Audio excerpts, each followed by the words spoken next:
Les contes de Rabbi Nachman de Breslev.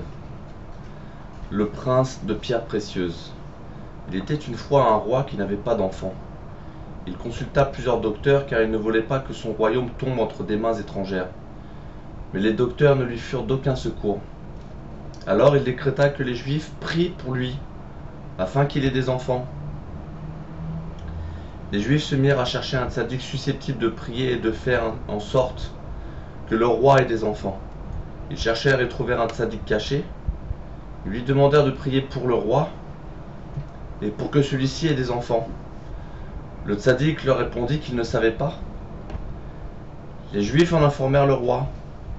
Ce dernier convoqua alors le tzaddik qui fut amené devant le roi.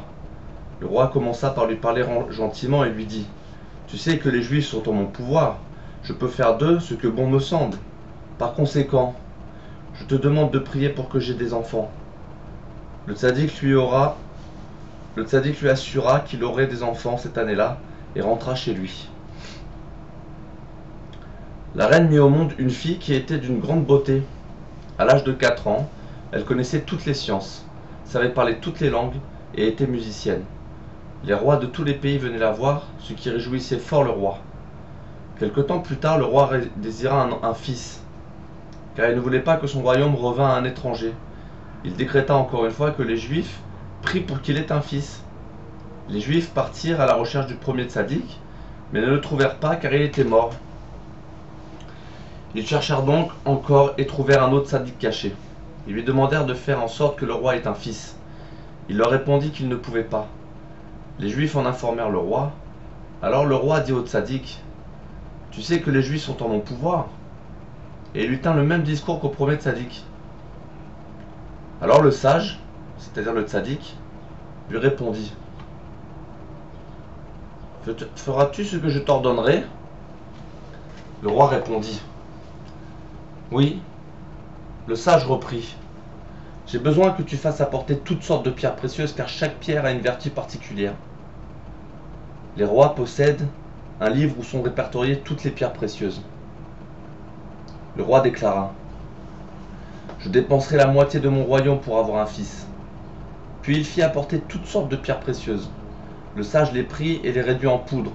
Ensuite, ayant pris un gobelet rempli de vin, il mélangea la poudre de pierre au vin.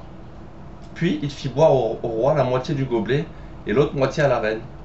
Le sage déclara au roi et à la reine que grâce aux pierres précieuses, ils auraient un fils qui posséderait toutes les vertus des pierres précieuses. Puis il rentra chez lui. La reine donna le jour à un fils et le roi fut très content. Mais le fils n'était pas de pierres précieuses. À 4 ans, il était devenu très beau et était versé dans toutes les sciences.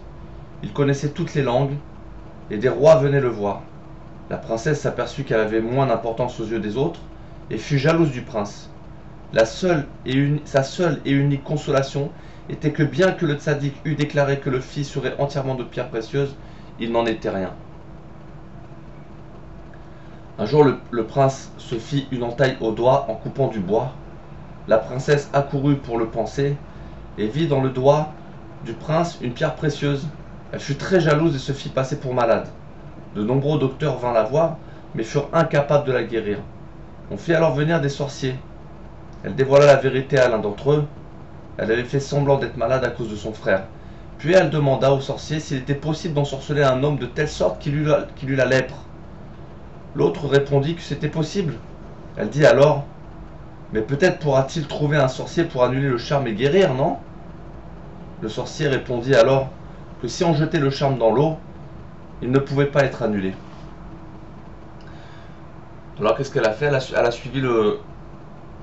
Elle a suivi ses directives et se débarrassa du charme. Le prince devint lépreux. La lèpre recouvrait son nez, son visage et le reste de son corps. Le roi consulta des docteurs et des sorciers. Ils furent tous incapables de faire quoi que ce soit. Alors, le roi ordonna aux Juifs de prier. Ceux-ci cherchèrent le tzaddik qui avait prié pour que le roi ait un fils et l'amenèrent devant le roi. Le tzaddik avait l'habitude de prier Dieu béni soit-il continuellement, car il avait dit au roi que son fils serait entièrement de pierres précieuses, et cela ne s'était pas réalisé. C'est pourquoi le tzaddik se plaignait auprès du Tout-Puissant et disait : « Ai-je fait tout cela pour ma gloire ? Non, c'est pour ta seule gloire que je l'ai fait. Et aujourd'hui, ce que j'ai décrété ne s'est pas réalisé. Le tzaddik se rendit donc auprès du roi. Il pria pour que le prince guérisse, mais en vain. Puis, on lui fait savoir qu'il s'agissait d'un cas de sorcellerie. Or, le tzaddik était plus puissant que tous les sorciers. Il se rendit auprès du roi et lui dit que c'était un cas de sorcellerie. Étant donné que le charme avait été jeté dans l'eau, le seul moyen de guérir le prince était de jeter le sorcier responsable dans l'eau. Le roi dit: je livre entre tes mains tous les sorciers, qu'on les jette à l'eau pourvu que mon fils guérisse. Le prince prit peur et se précipita vers l'eau pour en retirer le charme. La princesse prit peur et se précipita vers l'eau pour en retirer le charme, car elle savait où il se trouvait, et elle tomba dans l'eau. Une clameur s'éleva: la princesse est tombée dans l'eau. Alors le tzaddik arriva et déclara que le prince allait guérir. Et le prince guérit. La lèpre sécha et tomba. Il pela et devint tout de pierres précieuses, et en eut toutes les vertus. Sa peau étant tombée, on put voir qu'il était entièrement fait de pierres précieuses, comme le tzaddik l'avait prédit.